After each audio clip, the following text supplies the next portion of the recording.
السلام عليكم ورحمة الله وبركاته. ازيكم حبايبي؟ النهاردة ان شاء الله تاني يوم في دورة الفراخ بتاعتنا.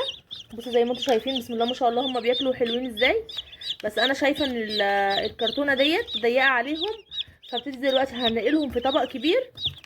انا بس مش عايزة اوديهم في مكان واسع عشان ما يبردوش. لازم يا جماعة اول اسبوع على الاقل تبقوا محضرين الكتاكيت بتاعتكم في حاجة كده ضيقة.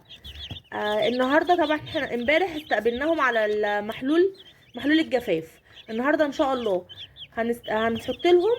بصوا حبايبي، ده مضاد حيوي هما مسلمينهولي هناك وانا باخد الكتاكيت دوت، علشان السره بتاعت الكتكوت بيتاخد على 4 ايام. كل يوم بنحط سنتي في الميه، في لتر ميه.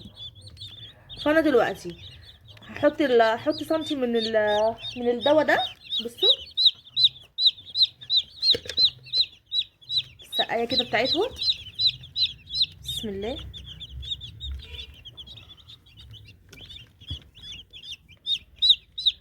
كده سنتي، حطيت سنتي، هيتفضل فيها 3 سنتي زي ما حضراتكم شايفين كده على 3 ايام.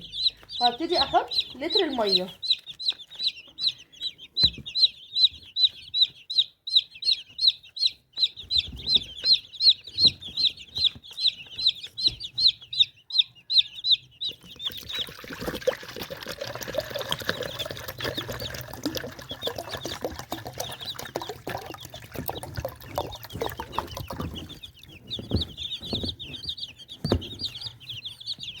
دلوقتي انا هنقل الميه ديت. طبعا هرفع الاكل شويه دلوقتي من عندهم، علشان انا عايزه اعرفكم على حاجه يا حبايبي. طول ما انتوا سايبين الاكل كده على طول قدام الطائر، هو هيفضل يسحب منه، بس هيفضل برضو كل ما هو بياكل كل ما هو بيعمل حمام، يعني بيعمل اخراج. فلازم نرفعه شويه من قدامهم علشان يجوعوا ويسحبوا اكتر ويرمي عليهم لحم. ده بيخلي الوزن بتاعهم يزيد.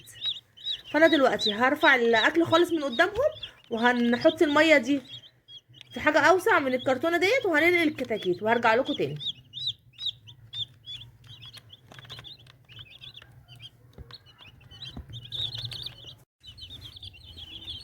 دلوقتي يا حبايبي زي ما حضراتكم شايفين، انا نقلتهم هنا كده في الطبق ده عشان يكون اوسع ليهم، وحطيت لهم الميه اللي فيها المضاد الحيوي علشان السره. السره اللي انا بتكلم فيها يا حبايبي بيبقى الجزء ده كده، بسم الله، بيبقى الجزء بتاعها ده. المفروض ان هو يكون ناشف، علشان كده بناخد المضاد الحيوي ده عشان لو في اي حاجه هنا في السره تنشف. بس هو هنا ما شاء الله هما ناشفين، ما فيهمش حاجه، بس ده زياده تاكيد علشان لو فيهم اي واحده لسه السره بتاعتها ما نشفتش بتنشف من هنا.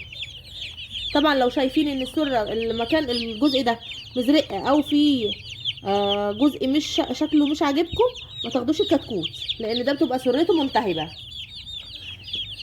وكده يبقى احنا تاني يوم حطينا لهم المضاد الحيوي اللي هو هينشف السره، هنبتدي نحطه لهم لمده 4 ايام. طبعا لو حابين اكمل معاكم ال4 ايام لحد ما نخلص المضاد الحيوي ده، ممكن تكتبوا لي في التعليقات.